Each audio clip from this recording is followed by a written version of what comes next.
Lorena, quien nos acompaña hoy, estudió trabajo social y antropología en la Universidad de Chile, ¿muy bien? Y un doctorado de filosofía, especializado en ciencias y humanidades en la Universidad de Montreal. Sus temas de especialidad son, bueno, como el trabajo que más te conozco es hablar sobre estrategias de pago en jóvenes parejas deudoras en Chile, un país donde la universidad está, pues, no solo privatizada, sino que la única forma de acceder a ella es a través del endeudamiento, y modelos de gestión del dinero y en general financiarización de la vida cotidiana, ¿no? O sea, el papel que está cumpliendo la deuda para los hogares, para sobrellevar crisis, para mantener un sistema bastante insostenible, ¿no? Y, y bueno, te invitamos por parte de, del Instituto Gaia, que es un proyecto emergente, que es una iniciativa de abordar problemáticas como es la del virus, pero no solo, que viene y que la intención es generar estas opciones de información y discusión desde otros enfoques, desde otros ejes que puedan como articularse con, con proyectos, con formas de resistir o con formas de existir en estos periodos inciertos. Y bueno, al final de la sesión ya abriríamos micrófonos para que todos pudiesen preguntar y participar. Y, y mientras tanto, pues la entrevista la conduciremos un poco yo y mi compañero Octavio. ¿El que Y está a mi derecha? sí, él. Hola, ¿qué tal? Lorena, Hola, Octavio. muchas gracias por haber aceptado estar en este espacio. Y también nada más aprovechar ahorita para agradecer a todas las personas que están ya incorporadas al espacio y recordarles que pueden aprovechar el chat para hacer comentarios y preguntas. Al final, antes de al final, abriremos también el espacio del micrófono, pero también leeremos los comentarios y las preguntas que haya en el chat. Entonces, para que si les surge alguna duda o comentario, pues aprovechar, ahí va a estar abierto. Entrevista vamos a ver también el modo de poder distribuirla entre los diversos espacios que tenemos, justo con el sentido de que haya opciones de diálogo y de discusión en torno a estas temáticas que finalmente ya estamos compartiendo en muchos países. Muchas gracias, Lorena, por estar aquí. Adelante, Sayuri.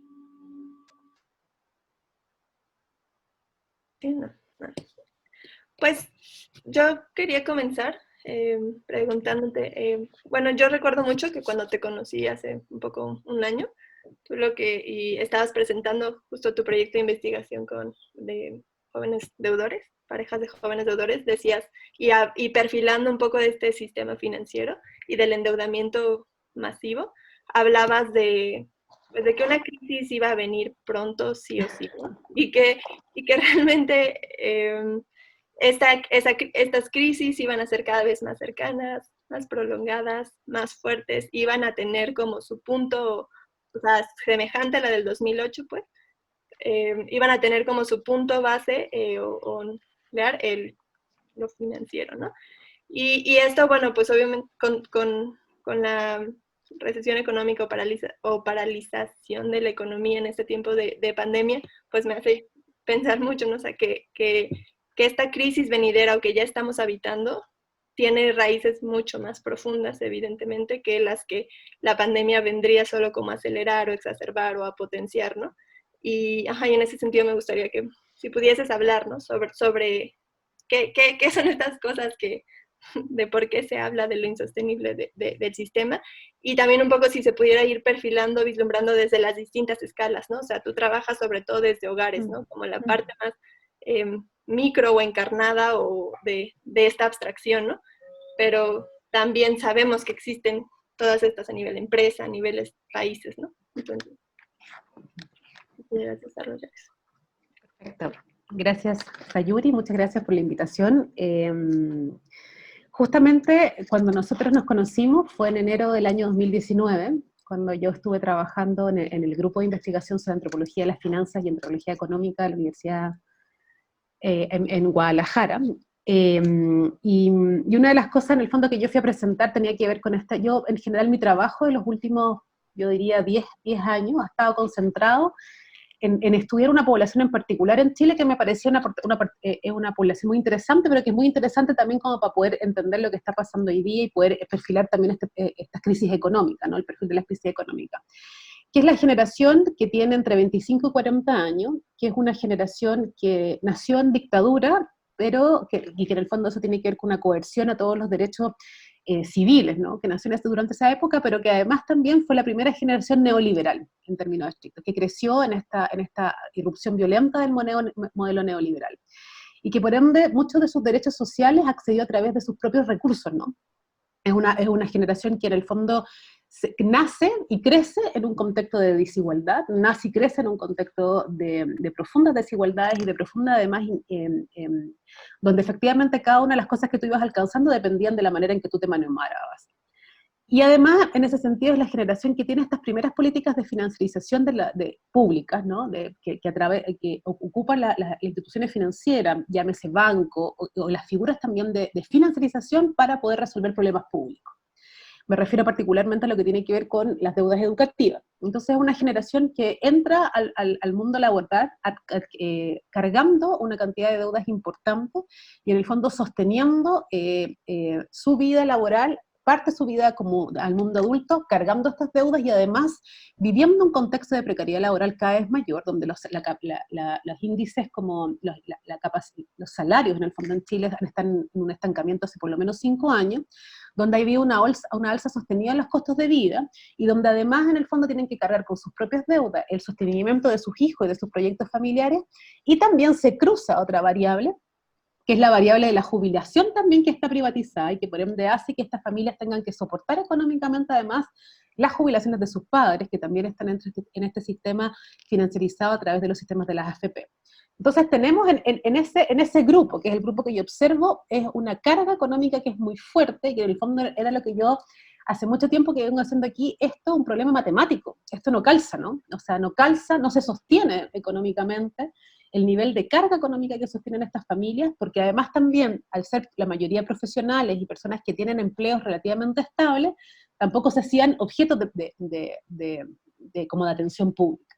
Porque una de las cosas que tiene interesante el tema de la deuda es que es inobservable, o sea, no es algo que tú puedas observarlo como tal, no es como los otros fenómenos sociales que los cientistas sociales hemos observado por años, que tú puedes verlo, que tiene rostro, ¿no? Acá la deuda es un rostro más difuso y opaca mucho el tema de la lectura de las desigualdades.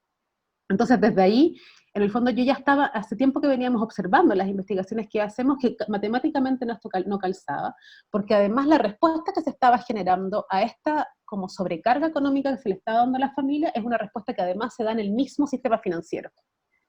Y ahí entraba en juego, que es algo muy particular del caso chileno, un sistema tan a nivel de desregulado, con una desregulación tan alta en términos financieros, que soportaba también este como exceso de deuda, ¿no? Que uno pudiera como endeudarse en distintos sistemas, tener muchas tarjetas de crédito, entonces era una ruleta que funcionaba, ¿no? Que funciona la lógica como de paga la cómoda cuota, la pagas por el resto de tu vida y te vas en el fondo disciplinando a lo que es esos pagos permanentes y a lo que implica en el fondo sostener tu vida a través de deuda.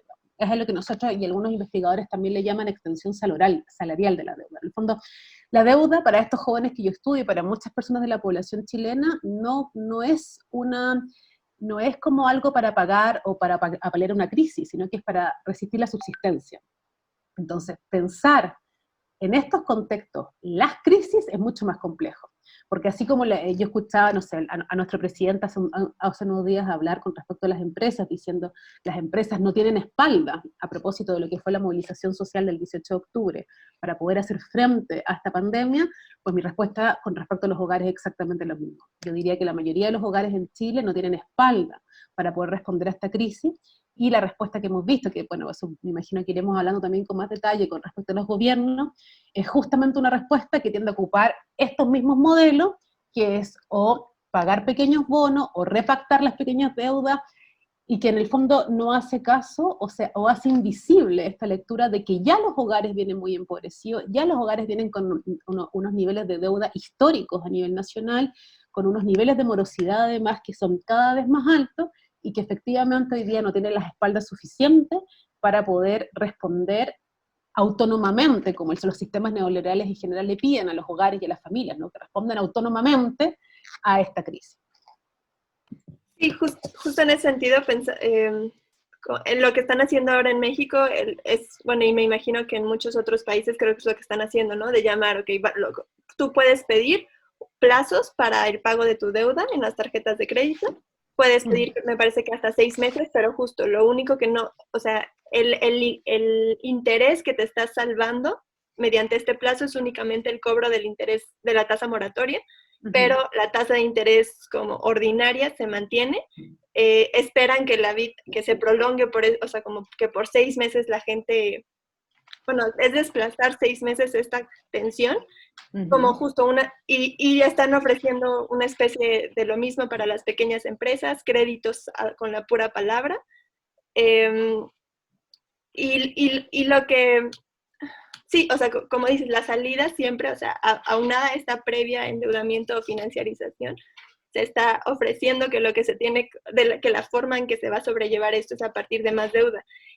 Y creo que justo no solo utilizar, o sea, y lo que se está tratando de construir es ahora no solo, o que la deuda funcione no solo como extensión salarial, sino creo que para en muchos casos como hasta sustituto del salario, ¿no? O sea, en estos momentos de ausencia de salario. O sea, costeate la vida, costeate la pandemia a través de la deuda, que por estos pocos tiempos lo vamos a hacer como sin tasa moratoria, ¿no? Bien. O sea, en ese sentido, Sayuri, el mensaje ha sido clarísimo. Y de hecho, una de las cosas más agresivas y violentas que tiene, porque bueno, las pandemias explotan, y particularmente, por lo menos en el contexto de Chile, voy a hablar acá porque no estoy muy al tanto y no me atrevería a decir algo fuera del contexto de Chile, pero creo que es bueno como para poder mirarlo como para puntos de conversación y establecer un diálogo. Acá están explotadas las desigualdades, o sea, todas las medidas que se toman el gobierno, la sensación que nosotros tenemos, además después recuerden que nosotros venimos de uno de los movimientos sociales más importantes de las últimas décadas en Chile, de lo que pasó el 18 de octubre, o sea, estamos nosotros hoy día en un movimiento social. Y una de las cosas que uno esperaba del movimiento social, particularmente hablando a la élite política y económica de Chile, es que en general los discursos, si uno los revisa, de la política era como decir, por fin entendemos que en realidad parece que vivir en Chile es complicado. En realidad parece que efectivamente en Chile hay mucha desigualdad, parece que efectivamente el salario es bajo, y parece que, claro, como el 60% vive con un salario que es muy bajo, esa cosa como de me abrió los ojos el 18 de octubre, hoy día desde el general los ciudadanos también lo estamos reclamando, ¿no? Porque la sensación que nosotros tenemos es que las respuestas son igual de miopes como era la lectura del 18 de octubre, o sea, la idea es un tipo de fórmula, que es una fórmula que ha sido muy probada en Chile, que no es distinta a esta fórmula que yo les digo de cómo se comportan las ISAPRE, o cómo se comporta también el tema de las deudas educativas, es lo que se está transmitiendo a los chilenos. Se le está diciendo, usted hogar, familia chilena, al igual que el individuo, y al igual que la pequeña empresa, e incluso que la empresa mayor, son objetos financieros. Y entonces deben entenderse ustedes como un objeto de inversión. Y lo que nosotros vamos a hacer, entendido desde esta lógica, entendiéndolas ustedes como objetos de inversión, es ayudarlos para que su inversión no caiga en el fondo. Pero nadie está hablando acá de medidas que puedan en el fondo garantizar seguridades básicas, que son las que se están poniendo efectivamente a prueba, o sea, las que no se están observando. Estamos hablando de gente que se le está diciendo usted no salga a trabajar, cuando efectivamente no tiene ninguna posibilidad de subsistencia si no sale a trabajar. Y la respuesta que se le está dando a esa gente, porque esto es muy distinto que lo que pasa en Europa, lo que pasa en América Latina es otra cosa. Nosotros no tenemos estados benefactores, no tenemos políticas públicas con esa misma, que generen esa protección, de esa fuerza. Por lo menos en Chile está desvanecido totalmente el sistema de protección social. Entonces el mensaje es bien como el que pueda se queda en la casa, porque el resto tiene que ir a contagiarse, y esto se vuelve además una pandemia que expone a los hogares más pobres y más vulnerables de una manera violenta y profundamente agresiva. Y las medidas que le dicen, el gobierno que sacó sus medidas la semana pasada, era, bueno, reparte, ¿no? Si usted tiene problemas de pago, porque nosotros recuerden que pagamos hasta el agua en este país, entonces si usted tiene problemas con la electricidad, llame y reparte. Van a estar felices de decirle que no se preocupe, no le van a cobrar estos próximos meses, y después, a partir de enero, esas cuentas se cobran, ¿no? Pero lo interesante ahí está esta imagen que tiene la élite y política y económica en Chile de desconocimiento de cómo vive el chileno, que yo creo que son esas personas que nunca en su vida han llamado por teléfono e intentado resolver algo, ¿no? Como que no entienden lo que es la asimetría de poder tampoco de esos espacios, ¿no? Y cómo efectivamente la posibilidad que tiene una persona de pasarse 2 horas esperando en el teléfono que alguien le vaya a repactar para que le dé por favor el permiso para poder, o sea, esa lógica, ¿no? Como hágalo usted con los medios que pueda. Nosotros aquí le estamos dando las cosas, pero es usted el que juegue. Esa lógica que es muy profunda del sistema neoliberal chileno y que ha sido muy profunda en la manera en que se han resuelto los conflictos retributivos en este país, es también la manera en que se aborda o la manera en que el gobierno está abordando el tema de la crisis hoy día. Yo te quería hacer una pregunta también en ese sentido, y es que pareciera que para el ciudadano común pensar en escalas sobre la manera en cómo se ejerce la deuda como un mecanismo en el que el ciudadano sostiene la crisis económica, no es algo que esté, digamos, que en la mentalidad de todos. O sea, por ejemplo, la mayoría de nosotros sabemos, porque lo vivimos, que hemos vivido una crisis antes del virus, ¿no? Y la única diferencia aunque no la entendamos, la única diferencia que parece que hoy existe es, tenemos que sobrevivir a esto, y si para eso hay que endeudarnos, habrá que hacerlo, ¿no? Eso en esa escala. En la otra escala parece que hay un debate que a veces ni siquiera es fácilmente traducible a este nivel más individual, en el cual las empresas están exigiendo al gobierno que sostenga los costos de esto a las empresas, ¿no? O sea, que el principal sujeto de apoyo de cualquier iniciativa para salir de esta crisis que se viene es salvar a las empresas que finalmente sostienen el trabajo, ¿no? O en este caso salvar a los bancos, porque México, no sé si sepas, pero en México hubo uno de los grandes rescates bancarios más grandes del mundo, ¿no? Hace ya más de una década, en el cual justo frente a la crisis del 94, lo que se optó fue el gobierno rescató a los bancos, rescató a una población que llegó a un momento en que simplemente no podía pagar. Entonces, de alguna manera, pareciera que hay dos escalas que están teniendo maneras diferentes de atravesar esta crisis, pero en la nuestra pareciera que la única opción real que tenemos es hazle como sea para salir de esto, digamos que vivo, ¿no? Aún si pareciera que la respuesta fuera no te va a ayudar a endeudarte, muchos van a decir no tengo opción. No tengo otra. Sí, ¿cómo tú ves estos dos escalas que están ahí moviéndose y que hace que pareciera que uno simplemente no tiene opción? Es un dilema súper complejo de resolverlo, porque además también tu poder de negociación no está hoy día. El tema de confinarte en tu hogar mató, por ejemplo, todo lo que fue el movimiento social chileno que viene de octubre, ¿no? Que estaba hasta el día de hoy, hasta un viernes antes de que nosotros nos encerráramos todos, tuvimos la marcha feminista más grande de la historia. Entonces ahora también estás tú encerrado, porque también tus capacidades tiene tantas como nuevas dimensiones esta pandemia que no habían sido observadas en otro, que es difícil como poder responder a tu pregunta en ese sentido. Lo que sí que yo creo que de estas dobles como lecturas que tú planteas, efectivamente todo lo que tiene que ver con el tema bancario y de las empresas, esta lógica como del efecto dominó, ¿no? Que siempre los políticos y los gobiernos han sostenido. Nosotros tenemos que resolver el problema de esto porque si nosotros no resolvemos esto, caen muchos más. Entonces, como una lógica como de dónde pongo los recursos, acá tengo que ponerlos. Nosotros en Chile tenemos exactamente el mismo recuerdo histórico que pasó en México en el rescate bancario, y el subprime fue exactamente lo mismo. O sea, ahí el Estado se endeudó para poder responder a la crisis bancaria. En Chile la deuda, el Estado también se endeudó, y los bancos, que en la crisis del 82, que es la crisis de ajuste inflacionaria antes con el inicio de la dictadura, ¿no? Ahí en Chile los bancos también se endeudaron. Y de hecho los bancos tuvieron unas oportunidades de pago a propósito de sus poderes de negociación, que hay un banco que recién el año pasado terminó de pagar su deuda con el Estado. Y el Estado además asumió más deuda, ¿no? A propósito de los bancos. Y eso es la manera en el fondo que nosotros hemos conocido que se han resuelto las crisis. Es a escala mayor dar ese tipo de respuesta, y a escala menor es como usted, a escala menor hogar, comprendido como desde una lógica financiera, haga un poco lo mismo y vea con qué recursos se dan. Entonces, desde ahí, claramente el mensaje es súper desesperanzador, porque no tengo de otra. ¿Cómo lo hago? Entonces, lo que yo creo que hay que hacer, o la manera, porque no, me están poniendo en un dilema que no tengo solución, o me muero del coronavirus o me muero de subsistencia, no hay solución posible, no hay mediación ética posible, ni moral, ni económica, es una u otra, y evidentemente nadie en su sano juicio podría decirle a esa familia, sabe que no se endeude, porque la verdad es que este sistema, o sea, estás en una raya que es muy fina en términos de dónde estás planteando el dilema. El tema es, a mi parecer, es que nosotros somos los que hemos pagado los costos de las crisis, fueron nuestros impuestos los que ayudaron a pagar, a rescatar los bancos de las peores crisis, que además estuvieron muchas veces de esas desatadas por conductas inmorales y conductas de los menos racionales que podrían pensarse, pero desde ahí la expectativa que uno tendría es que ahora el Estado se endeude por mí. Y yo lo que creo, que en este primer periodo que estamos atravesando todo, a la economía hay que pararla, en términos estrictos.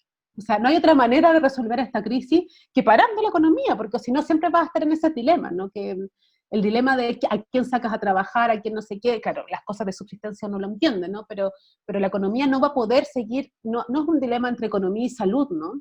Sino que efectivamente tú para poder hoy día, ya que entendemos que la vida de las personas está antes y parte también, bueno, de su reproducción pasa por temas económicos, es parar la economía y que el Estado en el fondo se endeude por uno, que es una discusión que es bien acalorada, no a todo, efectivamente no a todo el mundo le parece, yo creo que ahí los economistas también como que no, porque la capacidad inflacionaria después, que cómo se paga la deuda, pero nosotros, por ejemplo, en Chile tenemos un margen de endeudamiento que es altísimo, porque efectivamente somos como los buenos ciudadanos de América Latina, y sin embargo, ninguna de las respuestas, la cantidad en términos del ingreso del país que se está destinando a esta pandemia es bajísimo. Todavía sigue siendo bajísimo porque la respuesta, porque a mi parecer, y aquí te hablo como una ciudadana común y corriente, así como alguien que observa todo esto, es que la gente no quiere dejar de ganar. Y a mí eso me violenta y me parece que es tan agresivo como respuesta que no es, que claro, y ahí uno queda como en el dilema, porque tampoco puedes hacer mucho, no te puedes salir a protestar, ¿no? Pero claramente la respuesta es como, es apretándose poco los zapatos, es no salir del molde, ¿no? No salir del molde de lo que es una economía neoliberal y financiarizada. Y quisiera hacer una pregunta más respecto a esto.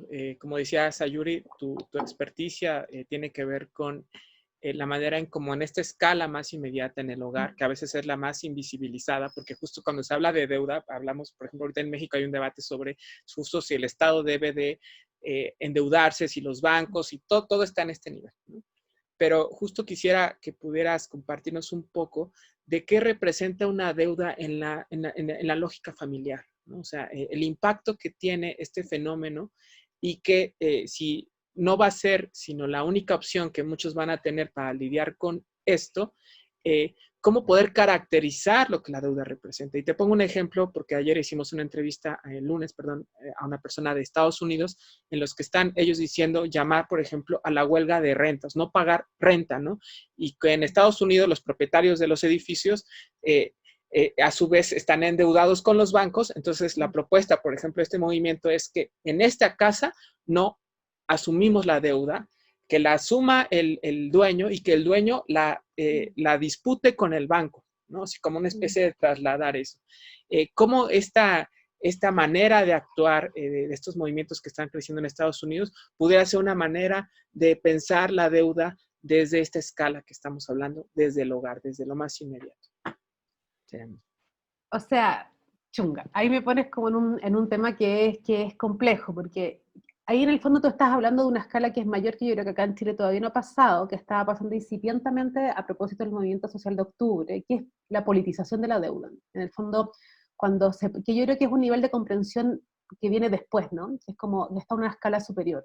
¿En qué momento tú te das cuenta de que la deuda no solamente es un instrumento de dominación en términos estrictos, de la manera que se lee tradicionalmente, en términos de cómo coarta tus conductas, cómo proyecta tu futuro, cómo efectivamente limita tus comportamientos, en términos de que los pone en una lógica de pago de deuda y de responder y de honrar a tu compromiso financiero, para pasar a pensarla como un problema público, es decir, salir del individuo y colectivizarle, es decir, a ver, y yo creo que a mí lo que me interesaba, lo que estaba pasando en el movimiento en Chile, es que se estaba empezando a construir esa gramática, ¿no? Cuando uno miraba los carteles, cuando uno miraba efectivamente los discursos que había de hecho es súper interesante, porque si tú ves las primeras como centros comerciales que fueron como vandalizados, como se dice, como fueron así, que había rabia, que uno veía la rabia a través de cómo se empezaron a rayar y todo, son las que portan crédito a las familias más vulnerables del país. Entonces habían estos vínculos, había una cierta, pero eso se desvanece radicalmente, se quiebra ese trabajo de politización de la deuda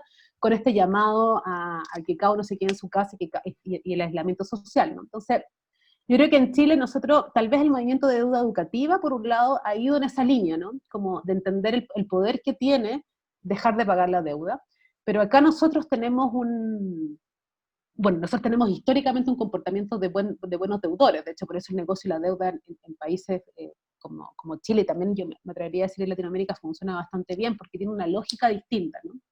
Pero yo creo que la pega ahí de nosotros, de los cientistas sociales en general, es empezar a mostrar estos vínculos, que no son los vínculos que en el fondo se establecen, y que a mí me pasa de hecho cuando hago clases, ¿no? Y empiezo a hablar de estas cosas y mis estudiantes se ponen así, como que eso no les corresponde a los cientistas sociales hablar sobre financiarización de sociedades, porque son temas de economistas. O sea, lo que ha hecho muy bien la economía es tecnificarla, es como darle este valor técnico, es decir, en verdad, la economía es una ciencia racional de hombres, masculina, que se resuelve, además de una lógica muy patriarcal y heteronormativa, a través de fórmulas matemáticas, que nada tiene que ver con lo que te pasa a ti en la mañana cuando tienes que pagar el gas, cuando tienes que pagar. Esa separación que ha sido y que por lo menos en Chile es muy observable, ayuda a la idea de la gente que no se sienta ellos mismos como actores económicos. De hecho, en las reflexiones cuando yo trabajo con los hogares chilenos, hago entrevista a pareja y estamos largo rato hablando del tema de deuda, al final ellos terminan las entrevistas y me dicen, oye, ¿sabes qué? Recién me vengo a dar cuenta, gracias a estas preguntas, el peso que tiene la deuda en mi vida. Como que ahí no, está tan naturalizado, es parte de los recursos que es como, la deuda en Chile por lo menos es como parte de unos recursos más que existen. No está en el fondo puesto un ojo crítico que te permita a ti, una vez de mirarlo, de reflexionarlo, de entender su manera, pensarlo como politizarlo y como una estrategia política, ¿no? Yo creo que nosotros hoy día no estamos en ese nivel. Yo creo que en deuda educativa y particularmente en algunos casos con deudas de vivienda, en caso de los movimientos de pobladores sí, pero en caso de la deuda, que es la que más oprime en general a los hogares chilenos, que es la deuda de consumo, no se comporta de esa manera. Sí, bueno, en ese sentido pensaba mucho, no sé, que justo mucho, bueno, no sé, como que más difícil, o sea, antes de politizar la deuda en esas macroescalas estaría ir trabajando el mismo tabú que ha generado el simple hablar de deuda, ¿no? O sea, lo privatizado que está, o hogarizado en el sentido de no se habla, incluso dentro de las mismas parejas o dentro de los mismos hogares no siempre se conoce toda la deuda que se está aportando y que está respondiendo a pues sí, a una subjetividad muy particular de que uno tiene que sentir culpa, ¿no? Uno tiene que sentirse mal por no lograr responder de la forma que se te está exigiendo responder a esto. Y bueno, si pudieras desarrollar un poco más de qué está, de qué está detrás de esto, ¿no? De este tabú de la deuda, de este miedo a hablarlo, de estos secretos en torno a la deuda. Y pienso como en esta campaña que ha salido un poco desde, como impulsada por el colectivo Ni Una Menos y de Verónica Gago, de sacar del closet a la deuda, ¿no? O sea, ¿qué es lo que necesitamos para llegar a eso? O sea, como, desde tu experiencia. O sea, yo creo que la deuda tiene el componente como la deuda, como lo diría Lacerato, ¿no? Esta idea como moral, la moral que secreta la deuda es extremadamente eficiente y muy efectiva, ¿no? Sobre todo en países con baja protección social como la mayoría de los países de Latinoamérica, en términos de que juega con dos cosas que en Latinoamérica como que yo creo que engancharon muy bien. Uno, que además, bueno, yo llevo 15 años trabajando en esto, entonces en un principio me pasa, esta imagen, que es la primera imagen que les voy a contar, es muy, sobre todo de los años finales de los 90, principios de los 2000. Yo trabajé muchos años con mineros, entonces cuando que estaba muy endeudado, bueno, que ahí es un caso bien particular y tiene otras complejidades, pero cuando tú les hablabas del crédito, a ellos se les abrían los ojos, así como se les ponían brillantes, y te decían, es que a mí me dan crédito, así como, fíjate tú el honor de que este señor confíe en mí y me dé crédito, como Entonces, claro, porque en el fondo estamos hablando de poblaciones que eran pobres, o sea, países que eran pobres. Chile era un país pobre, en el año 80 había escasez, o sea, tú mirás el tema en términos también de la lógica, nosotros no es que hayamos vivido como vivimos hoy día toda la vida, esa perspectiva histórica la gente se lo olvida cuando ve estos cambios culturales asociados con el tema de la deuda de la familia. Entonces, la deuda en Chile fue muy atractiva porque fue un mecanismo de integración muy eficiente. O sea, tú le dijiste a la gente, claro, con acceso a educaciones que son súper limitados, con salarios que siempre han sido bajos, con lógicas feudales que están instaladas en las relaciones laborales desde la época de la colonia hacia adelante, o sea, con sociedades muy desiguales y donde cada capa está muy bien marcada. Le dijiste, mira, acá tení una manera de poder, de una movilidad social espuria, por decirlo de alguna manera. Tú tienes acá una manera de acceder a recursos y bienes que de otra manera no tendrías. Entonces la gente quiere la deuda, como quiere su tarjeta de crédito. Yo creo que ese es un primer tema, ¿no? Quiere la deuda en términos de que quiere el lugar que los lleva, ¿no? Quiere poder tener, está feliz de que en su casa puedan tener refrigerador, está orgulloso. Hay una cosa ahí como media que es bonita mirarla, ¿no? Que ocupa el lugar como de la recompensa, que es muy inmediato. O sea un crédito que tú compras para poder, te demoraste 7 años en ahorrar para comprar un auto, mejorarlo. O sea, esa lógica temporal que tiene la deuda es muy efectiva y eficiente. Y hace que la gente efectivamente no esté necesariamente en contra de la deuda y que le cueste mirar o entender el límite en que esta deuda se transforma en algo que es problemático y que hace como difícil de manejar. Eso por un lado. Además está todo el tema católico, que en Canadá se trabajaba muchos aristas, y yo creo que en Latinoamérica se ha trabajado poco, que me parece que es interesante, con respecto a la deuda, al pecado original. O sea, hay toda una semántica histórica que construye las culturas, particularmente que pone la deuda en el lugar del pecado. O sea, deuda igual a pecado. Entonces, donde efectivamente era importante honorar sus deudas, porque también había una idea de que, bueno, esta persona está confiando en mí porque confía en mí y yo hago honor a mi deuda, ¿no? Yo creo que ahí hay otro cruce. Otro tema también es este efecto evaluador que tiene la deuda, que es la idea que planteaba como más Lazarato, y que tiene como, sobre todo esa línea como de los estudios de la gubernamentalidad, que lo miran mucho, ¿no? Y que yo lo observaba particularmente con los jóvenes deudores, en que ellos se sentían fracasados. O sea, la gramática del fracaso de la deuda es muy fuerte. ¿Y a qué me refiero con esto? A la idea de que si yo no puedo pagar es porque no soy tan bueno como yo debería ser.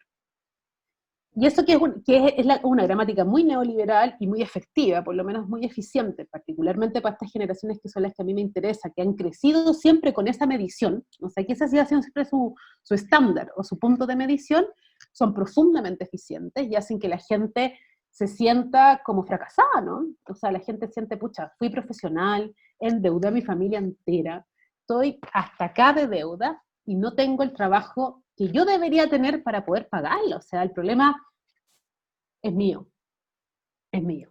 Y esa gramática es muy delicada. Y requiere relatos políticos, eso requiere relatos colectivos, requiere en el fondo sacar del closet la deuda, requiere como vincularla con otras cosas, ¿no? Como sacarla del hecho de que yo y mi circunstancia y mi historia personal para poder establecer vínculos y relatos con relatos políticos finalmente, que te permitan a ti demostrar cómo esto se entreteje con otros espacios y está vinculado con algo que sale de ti, ¿no? Entonces, a mí me parece que ahí hay 3 elementos que son distintos, vienen como de distintas como espacios, ¿no? Fuentes, pero que se entrecruzan a entender por qué es tan difícil hablar de deuda, por qué es tan difícil asumirla, y por qué en el fondo también es tan difícil hacer estos vínculos. Y yo creo que ahí bueno, también hay un problema de cómo la política también se ha entendido, que yo creo que tampoco le ha dado una mirada tan profunda a los temas más económicos, ¿no? Aparte de decir que son malos, como de poder empezar a hacer este tipo de trabajo.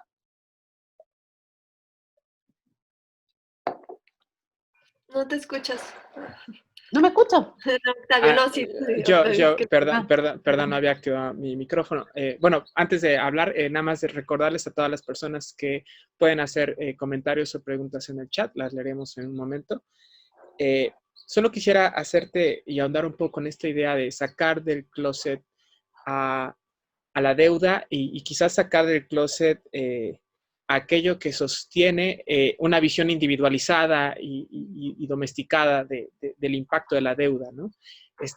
Lo digo porque algunas personas están diciendo, bueno, ¿qué trae el confinamiento, ¿no? En términos como de oportunidad de mirar, de desplegar, ¿no? O sea, ¿cómo vislumbrar que estamos finalmente, no solo al parecer, así les está diciendo por parte de los epidemiólogos, a un escenario de un mes, ¿no? Sino al parecer a una transición sin retorno, ¿no?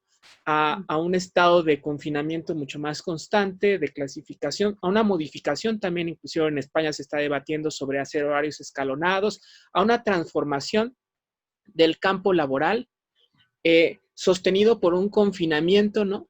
Y eso pareciera que en muchas personas simplemente representa una especie de colapso en el sentido de quién sabe cómo vamos a salir de esto. Pero dado que tú trabajas justo el hogar, ¿qué posibilidades hay, aún en estos escenarios en los cuales que es la negación de posibilidades, para evidenciar ese ámbito privado, para desplegarlo, ¿no? Desde lo que tú has estudiado. Si hay experiencias que pudiéramos retomar, si hay herramientas que pudieran servir para que esta condición sea, en algún sentido, la oportunidad de visibilizar y de socializar este tipo de problemas. Yo creo que el confinamiento lo que también nos ha demostrado a nosotros son nuestros vínculos de interdependencia. Y cuando digo vínculo de interdependencia no me refiero solamente a un otro de carne y hueso, ¿no? Que también es súper importante en términos sociales, sino que también de las interdependencias económicas. Yo creo que hoy día lo que sí hace es uno mira los relatos económicos, ¿no? Y ve las noticias desde ese lugar. Para uno, como persona que está mirando las noticias, se hace mucho más evidente esta cosa escalar, ¿no? Que por un lado llega al punto de ti, llega al punto de tus decisiones, que yo creo que se hace más evidente de que tu decisión cotidiana tiene un impacto con respecto a esquemas mayores, ¿no? Yo creo que ese es un punto súper importante que hay que darle más atención con respecto a esto, porque ¿qué es lo que también se produce en este tema del confinamiento, ¿no? Es como tú empiezas a mirar qué es lo que tú necesitas básicamente.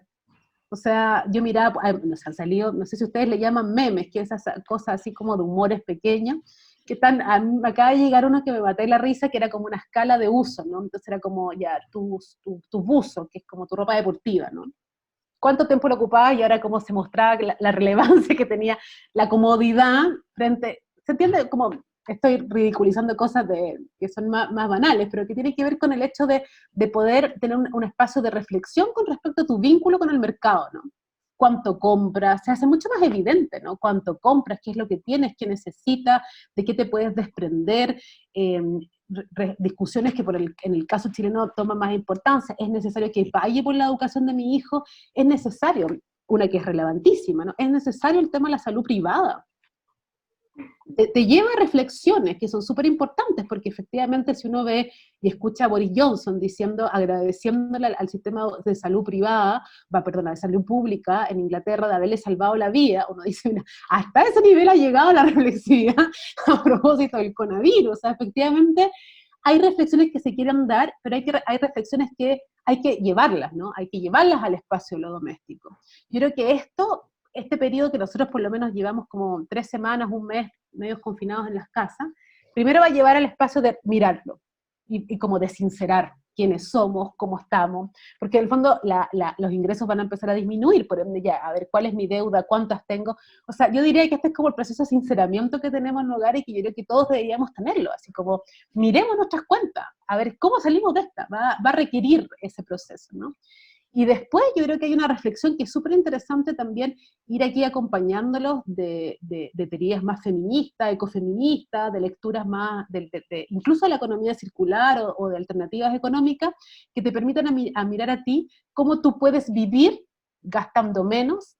Te va a meter en un mundo en un mundo más alejado del consumo y de la locura que tiene el consumo. Disculpa, me están tocando el tiempo, tengo que irme medio segundo, vuelvo al tiro. Bueno, mientras Lorena regresa, estamos también abriendo el espacio del chat, también para que si pueden ir preparando sus preguntas. Vamos ahorita ya en unos minutos más a abrir el micrófono si alguno de ustedes tiene preguntas. Sí, adelante, Lorena, no te preocupes. bueno, retomo, no sé en qué había terminado, pero me parece que es una súper oportunidad para remirarlo, y yo creo que ahí uno tiene que ser más sistemático en ofrecer alternativas de lectura, ¿no? Y ahí darle una mirada, no sé, pues por ejemplo, yo tengo proyectos con estudiantes de cooperativismo, o sea, hay manera, hay resoluciones, hay proyectos que se están haciendo. El tema es que hoy día es un súper buen momento para empezar a darle para darles más fuerza a esos proyectos, porque yo creo que la gente está en un proceso reflexivo a propósito de su ser en el mundo, y particularmente su ser como de consumo, que puede dar un giro, y que yo en eso quiero ser optimista. Por lo menos en eso quiero ser optimista. Yo me gustaría hablar un poco de cómo, o sea, varias de las formas en las que se ha politizado la deuda, uno justo ha sido, bueno, la visibilicemos, ¿no? Vamos a hablar que tiene un sesgo o una afectación diferenciada por sectores, por clase, por género. Vamos a hablar de cómo se está convirtiendo en algo básico para la subsistencia diaria, o sea, para llegar a fin de mes de la quincena, ¿no? O sea, no estamos hablando de esta gran deuda que fungía otro tipo de roles, ¿no? Una de las estrategias para politizarla. Otra ha sido a partir de esta, de renegociarla, ¿no? O sea, a partir de colectividades, plantearse, ok, vamos a replantearnos la deuda, ¿no? Que sobre todo los movimientos de deudores han adquirido esas formas, ¿no? O sea, el Barzón aquí en México, pero en Argentina ha habido uno con crisis, con hipotecas, en Chile ha habido otras experiencias, ¿no? Esa de renegociar, pero también otra que se está planteando y que muchas veces se ha planteado, ¿no? La idea y quizá ha faltado experiencias concretas en las que se ha manifestado, es la idea de, pues, de condonar la deuda, ¿no? De apelar a un jubileo y decir, la deuda, por ejemplo, en particular que se ha hecho en deuda externa, que es una deuda pues que automáticamente está sacada de la esfera de lo privado y de lo doméstica, y que por lo tanto tienen un poco más de tintes de político, o en esta definición mala, pues, ¿no? De político. Y por eso me llamaba la atención incluso que hasta el Papa Francisco salió así como en esta definición de jubileo antes, diciendo, deberíamos pensar en, o sea, sería así como increíble que condonaran las deudas del tercer mundo, ¿no? De los países, o sea, cómo para que estos países puedan dar una respuesta a la crisis sanitaria, condenemos esas deudas, todo tercer mundo, todos países de África, toda Latinoamérica, ¿no? O sea, como es, y entonces hablar ya no solo de la renegociación de la deuda, sino de la cancelación de deudas que son consideradas ilegítimas o que vienen de este contexto colonial, muchas cosas, ¿no? O sea, digo, solo quería como dejar aquí que existe como esta forma que, por ejemplo, el Comité para la Abolición de Deudas Ilegítimas lleva muchos años tratando de organizar y plantear. O sea, a mí me parece que en estos contextos ese es el camino. O sea, a mí me parece que es exigir subsistencia y protección. Exigir seguridad implica que el Estado tenga que resolver el tema salarial. O sea, y eso no se hace a través de deuda. No hay manera de hacerlo a través de deuda. No es ese el camino, bajo ningún punto de vista. Entonces, me parece a mí que exigir, que en el fondo acá se dice como el perdonazo, ¿no? Como que nosotros tengamos las cuentas más limpias, porque en el fondo finalmente esto va a ir hacia allá. Va a terminar haciendo primero los impuestos de las grandes empresas, después van a ser la pequeña empresa. En el fondo, yo creo que acá uno tiene que tomar con mucho más fuerza que efectivamente se tienen que congelar. Cuando yo hablo de parar la economía, me refiero justamente a eso. Se tendrían que congelar efectivamente hoy día los costos de electricidad, de agua, o sea, esas son medidas, ¿no? Congelar los gastos que hace una familia, y después sustituir y buscar los medios de poder hacer una sustitución salarial. Entonces, hay una de las propuestas que a mí, yo siempre la he seguido, sin ser experta en el tema, que tiene que ver con el tema de los ingresos, del ingreso universal, que a mí me parece que es una propuesta que yo la empecé a leer con teoría feminista hace 2 años atrás, y que hoy día se la estoy leyendo a gente que tendría como un carácter mucho más de derecha, ¿no? De lo que uno podría llegar a pensar. O sea, es una oportunidad única para probar modelos económicos que no hemos probado nunca. Y a mí me parece que, por ejemplo, el tema del ingreso universal es muy interesante, sobre todo mirando también el efecto que va a tener esta crisis con respecto al mercado del trabajo, a propósito del tema del teletrabajo, ¿no? Y qué es lo que va a implicar en términos de de los despidos masivos, no solamente en la crisis, sino que posteriormente a la crisis, y las dificultades que van a haber de ajustes con respecto a un mercado laboral que va a ser mucho mayor de una demanda, bueno, la relación oferta-demanda que se va un poco a... Y yo creo que esa línea, por ejemplo, uno debería ser como más radical en el fondo. Estamos en un momento o sea, estamos en un momento de excepción, medidas de excepción en un momento de excepción. Entonces, uno podría ir a aventurarse con políticas más innovadoras en ese sentido, más rupturistas, y lanzar. O sea, yo apoyaría más la lógica de hacer un congelamiento económico en el sentido que decía, y de pensar posibilidades de partir por un ingreso universal. Pues abriríamos, si gustan, abriríamos un poco el espacio para recibir preguntas o comentarios. Lo único que les vamos a pedir a las personas es que levanten la manita virtual por Zoom para que les podamos abrir el micrófono, o bien que las escriban por el chat si no quieren aparecer, digamos que en la pantalla. Entonces, adelante, ¿hay alguna pregunta o comentario?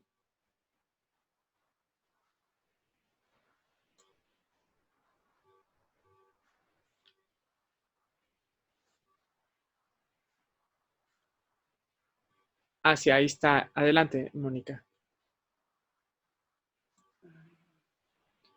Hola.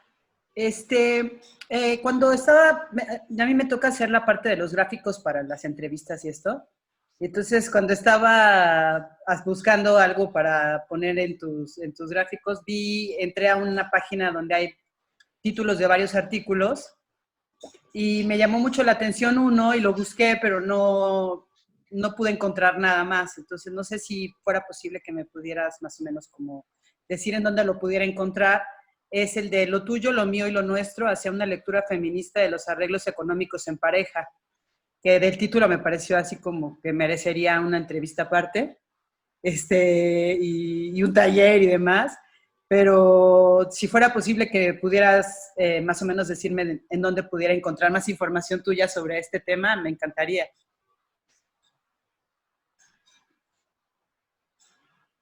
Perdón, Lorena, ¿no te escuchaste? Permíteme. Ahí Ahí está. sí. Ahora sí.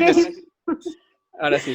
Sí, ese artículo es un artículo que hicimos para un libro mexicano, de hecho, para un libro de la Escuela de Economía de la Autónoma de México, que en el fondo, si tú quieres, yo te lo puedo mandar por correo, porque todavía está, el proceso ha sido muy largo, entonces todavía está en proceso, no tenemos el formato oficial, por eso no lo tengo publicado, así que si tú quieres me lo puedes mandar. Pero en ese trabajo justamente hacemos eso, porque hacemos esta idea de observar desde una teoría más feminista el tema de los arreglos de las parejas económicas internas. Y un poco la propuesta que tenemos ahí y que yo también creo que es más para taller, de hecho nosotros lo transformamos en un taller para mujeres, es súper interesante porque particularmente desde una lógica de política pública siempre se entiende, hay una lógica de solidaridad de las transferencias económicas que es bien, hay que ponerla en cuestión, hay que mirarla, ¿no? La economía del hogar siempre es como una caja negra, donde la gente piensa que siempre es bueno, ¿no? Siempre la gente redistribuye sus ingresos, siempre las mujeres cuidan sus hijos, está por una serie de supuestos normativos que regulan en el fondo cómo que es totalmente, o sea, no funciona así, para nada, es una caja negra, entonces hay que aprender a mirarla, ¿no? Cómo se toman las decisiones, por qué se toman, qué es lo que se protege, qué es lo que no, cómo es el tema de la independencia, qué pasa con la entrada, qué pasa cuando las mujeres ganan más que los hombres, que son casos como esos con los que miramos para poder justamente mirar críticamente y dar el movimiento que tiene la economía doméstica y que generalmente se infantiliza, yo diría, incluso en las maneras en que se entiende. Así que sí, si tú quieres, yo te puedo dejar aquí abajo en el chat mi correo, me lo mandas y yo te lo mando sin ningún problema. Sí, claro que sí. Y otra cosa que quería comentar, que como este tema de la deuda y de los ingresos y de los recursos, como también tiene que ver mucho, obviamente, los contextos sociales, pero cómo se va replicando a partir de constructos aprendidos, ¿no? Como casi todas las cosas. Y yo lo veía en los segmentos de mercado nuevos que hay, ¿no? Estos de 2 ingresos y no hijos, parejas gay, que están, y que realmente, como tú dices, no aplica la mayoría de las cosas que aprendimos. Que en general la mayoría de las cosas que aprendimos de la casa o de la sociedad o de cualquier lugar que estuvimos como expuestos, nos dice una serie de constructos que no funcionan ni siquiera en otras parejas, pero que en las nuestras que tienen estas peculiaridades tampoco, ¿no? El manejo de la deuda, el manejo de los ingresos, cuando no se cumplen los patrones que se supone que eran los establecidos, ¿no? Como que tener 2 casas, como que vivir con una persona con la que puedes dividir o no los gastos. O sea, hay muchas peculiaridades en este tema, ¿no? Muchísimo, y además también, o sea, aparte el mercado segmenta, y en el fondo nosotros vivimos con estas lógicas binarias, además, en términos de uno es el más, otro es el que menos, y al final, que además asumen un contexto social que no es así, ¿no? Donde efectivamente piensan de que todos ganamos y recibimos, está pensado el mercado financiero y el mercado de consumo como si tú recibieras tu salario, no sé, una vez al mes, y todo es el mismo día, entonces las cuentas las pagas, o sea, todas esas lógicas, ¿no? Como que están tan fuera de lo que realmente es la economía doméstica, por eso la imagen de la caja negra es muy buena, porque efectivamente ahí pasa de todo, pero el mercado, en general las instituciones económicas, el mismo Estado, te tiende a segmentar tu vida económica como si tuvieras tú un cierto patrón que yo creo que ya no existe en términos estrictos, ni a nivel de relaciones, ni a nivel de expectativas, ni nada. Entonces, es súper interesante meterse ahí porque uno también empieza a descubrir cuáles son las justificaciones morales de la gente. Cómo ellos defienden o no que una deuda sea de ellos y que no la compartan con su pareja, o que un ahorro sea de ellos y no lo compartan con el otro. Entonces, y ahí entramos nosotros en un dilema del cual no salimos y que me parece que es súper interesante discutir, que tiene que ver con el tema de la moral. Porque siempre cuando uno se mete en esto, hay una moral que hay que observar también con respecto a, uno necesariamente siempre está pensando en una lógica, por ejemplo, de justicia, ¿no? ¿Qué es lo que es justo en una pareja? ¿Qué es lo que es efectivamente justo en términos de la manera en que de una economía doméstica se arregla? Y ahí hay todos unos debates, o sea, y es no resuelto, ¿no? ¿Cómo tú haces justicia? Y es compleja, no es una pregunta fácil, por mucho que uno la naturalice en su hogar, la verdad es que no es una pregunta fácil de responder. Gracias. Gracias a ti. Muchas gracias. Aquí hay una pregunta que, si quieren, la leo, está en el chat, de Ailén Daniela Peña. Dice, luego de toda la reflexión en torno a la deuda y las medidas a las que se debiera apuntar, y aquí viene la pregunta, ¿un Estado subsidiario y modelo neoliberal se hacen incompatibles e incoherentes con las transformaciones que exigen este contexto? Voilà la respuesta. Sí, o sea, efectivamente nosotros ya veníamos viendo en evidencia las limitaciones y cómo efectivamente el Estado neoliberal, la manera en que nosotros teníamos este Estado no se podía hacer cargo de los movimientos sociales y de las demandas, ya con esto se explota. O sea, ya yo creo que con esto va a ser súper transversal la idea de que no podemos seguir en este pacto de ciudadanos de esta misma manera, bajo ningún punto de vista. Particularmente por este tema sensible. Yo creo que acá en Chile, esa es mi hipótesis, me puedo equivocar, pero que el tema que va a ser muy sensible tiene que ver con el tema de la salud. Porque acá la salud está muy privatizada para una élite, y el 60% de la población tiene una salud que es pública. Y ahí ese cruce es un cruce que es muy complejo porque tu salud privada no te va a permitir acceder a lo que nunca había pasado eso. No sé si me explico, pero normalmente la salud pública era la limitante en términos de condiciones, porque teníais malos médicos, pero hoy día es la salud pública la que te va a permitir acceder, por ejemplo, a respiradores, no va a ser necesariamente la salud privada, porque ellos tienen que gestionarla, no lo que ya existe, sino que lo nuevo, lo que venga. Entonces, claramente, y tú vas a encontrarte que con salud privada va a tener que dejar un cheque antes de entrar a un respirador. Esas cosas van a ser más críticas y van a entrar como hacerle tensión en el sistema de una parte que antes no se había hecho, que es la parte de la gente del mundo privado. Que yo creo que el movimiento social lo puso desde la gente del mundo público, pero hoy día es la gente del mundo privado que va a empezar a darse cuenta de las inconsistencias que tiene este sistema. De hecho, es interesante, si sigue la discusión, porque ella es chilena, hay una discusión súper importante con respecto al el tema del seguro público de salud, que ahora se está empezando a dar en el Senado, en la Cámara de Diputados. De hecho, te quería preguntar yo sobre eso, bueno, a reservas de que haya alguna otra pregunta, pero recientemente salió una posición del editor del New Left, esta revista de izquierda estadounidense, en la cual con un enfoque marxista, de algún modo un poquito más clásico, pero finalmente más cercano a la economía, en donde lo que ellos dicen es que la demanda de una salud universal, integral, gratuita y pública, etcétera, puede ser, de hecho, una de las demandas que articulen múltiples otras esferas de la vida social, ¿no? O sea, ni siquiera solo de la vida económica, ¿no? Inclusive como una demanda planetaria en el cual justo lo que se está discutiendo ahora es qué país produce ventiladores, qué va a pasar si se cierran las fronteras, qué va a pasar con la economía nacional. Entonces, decían ellos, es importante identificar una demanda en términos de salud que articule las otras demandas, porque esa demanda de salud ahorita va a ser, pareciera, la más cercana a, digamos que a la población, la que va a visibilizar también las otras contradicciones. Y por ahí va, no sé qué opinión tienes respecto a eso. Y la segunda pregunta que quisiera aprovechar ahorita que estás aquí es, ya que tú justo has trabajado, digamos que todas estas escalas, pero sobre todo a la escala, digamos que más privada, que es esta caja negra, ¿qué consideras tú que tendríamos que estar atentos de mirar los patrones que reproducimos acríticamente en la esfera privada como para movernos de este shock en el que estamos? Es decir, ¿qué mecanismos de violencia hay que visibilizar?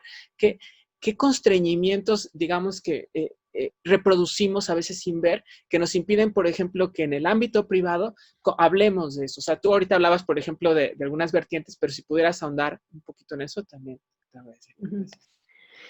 Bueno, con respecto a lo primero estoy súper de acuerdo. Yo de hecho yo soy, una de las cosas que a mí siempre me ha llamado la atención, o sea, o de lo que yo observo, no lo que yo observo en términos investigativos, pero de mi interés, tiene que ver con la deuda. Se empezó a hacer pública en Chile cuando lograron transformarla en lo que era el no lucro, no el lucro, que fue la demanda Pingüino del 2011, y donde habían carteles que decían no queremos que lucren más con nuestros derechos sociales.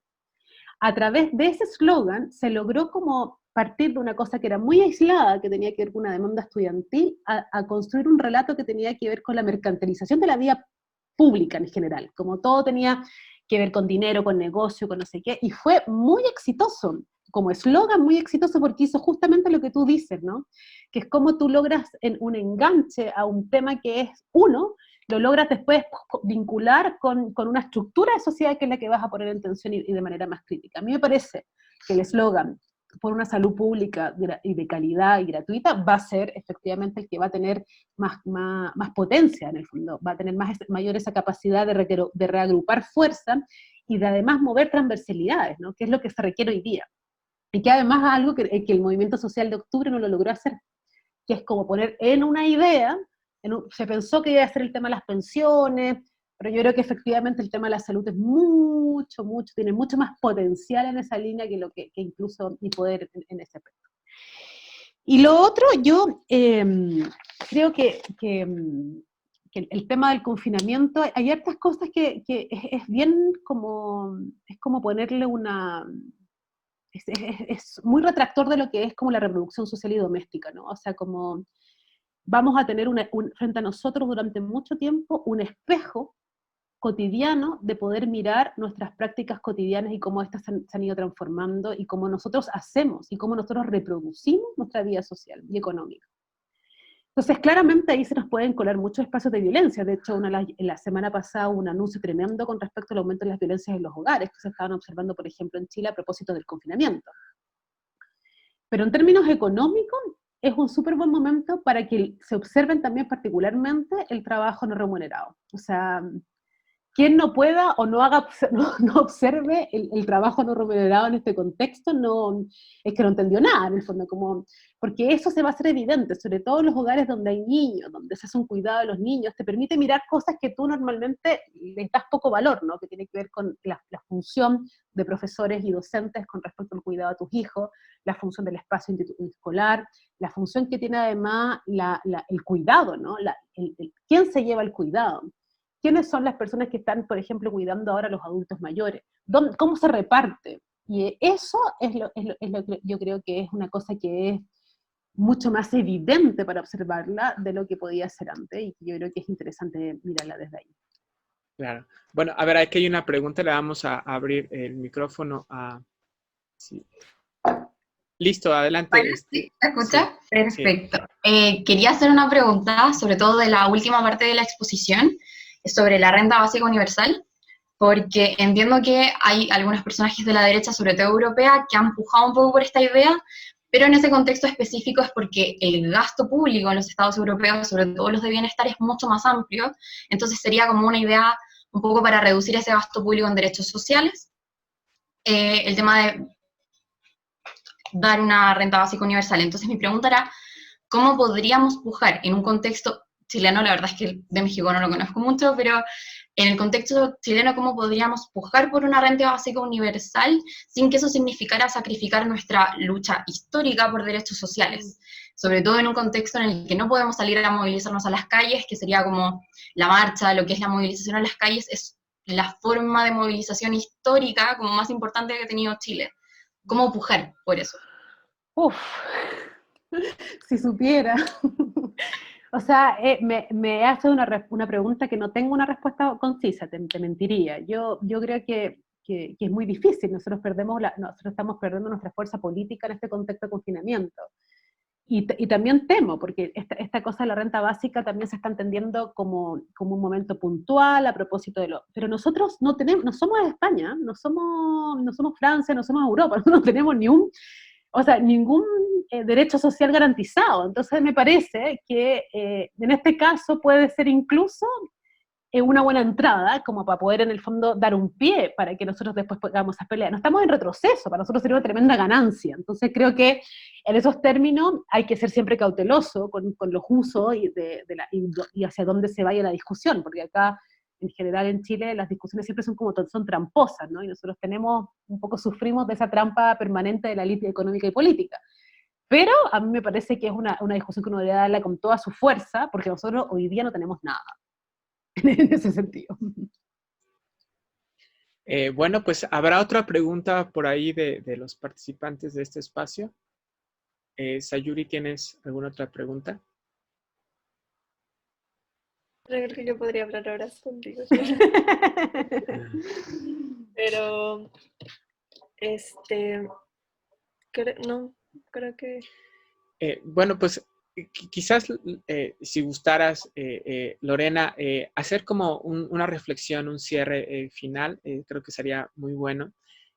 Sobre todo porque de hecho eres tú para nosotros la primera entrevistada que está tocando este tipo de temas, pero además en una perspectiva que no suele ser común desde los análisis económicos que ahorita nos están invadiendo, ¿no?, por todos lados y que solamente nos repiten, vas a entrar en crisis, etcétera. Entonces, por eso nos parece muy importante que tu perspectiva general sobre lo que se está viviendo es también, creo, una gran oportunidad el hecho de que haya aquí personas de Chile, de México, porque habla de un síntoma de algo que es relevante, ¿no? Vemos miles de millones de personas confinadas, hay algo que está ocurriendo en la historia de la humanidad, sin lugar a dudas. ¿Cuál es tu perspectiva y tu cierre final que pudieras compartirnos?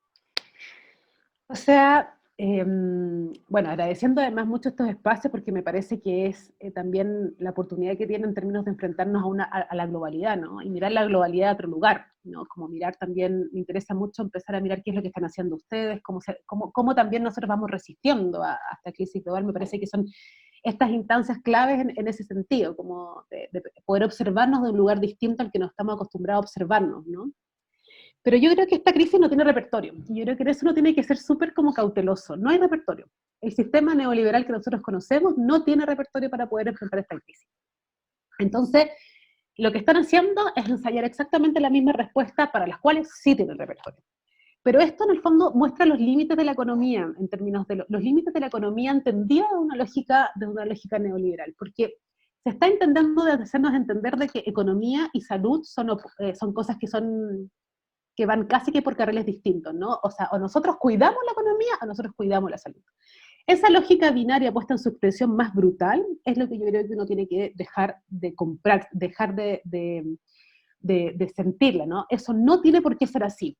Y yo creo que para nosotros esta crisis también puede ser una oportunidad para atrevernos a pensar la economía de una manera distinta y para también pensarnos a nosotros como actores económicos de una manera distinta. Entonces, si bien siempre soy un optimista, yo creo que caigo en un optimismo, o si no, creo que sería muy insoportable, Pero desde ese optimismo, me parece que ahí hay dos claves que son súper interesantes.